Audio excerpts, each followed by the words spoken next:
একদিকে যুদ্ধবিরতি, অন্যদিকে আল্লাহু আকবার ধ্বনিতে ক্ষোভ আর প্রতিরোধের আগুন। মাত্র কয়েক ঘন্টার ব্যবধানে পৃথিবী দেখেছে ভয়াবহ ধ্বংসের হুমকি থেকে হঠাৎ করেই আপাত শান্তির ঘোষণা। আর এই নাটকীয় মোড়ের কেন্দ্রে একটাই নাম, ডোনাল্ড ট্রাম্প।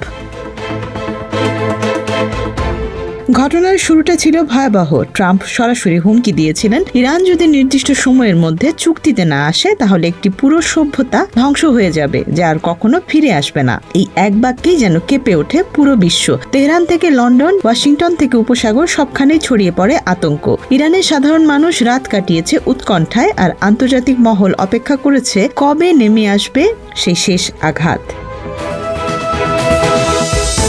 কিন্তু নাটকের মোড় ঘুরে যায় ঠিক সময়সীমা শেষ হওয়ার আগ মুহূর্তে। হঠাৎ করেই ঘোষণা আসে, যুক্তরাষ্ট্র ও ইরান 2 সপ্তাহের যুদ্ধবিরতিতে রাজি হয়েছে। এই ঘোষণার পেছনে গুরুত্বপূর্ণ ভূমিকা রাখেন শেহবাজ শরীফ, যার মধ্যস্থতায় আলোচনার পথ খুলে যায়। পর্দার আড়ালে নীরব কূটনীতিতে সক্রিয় ছিল চীনও।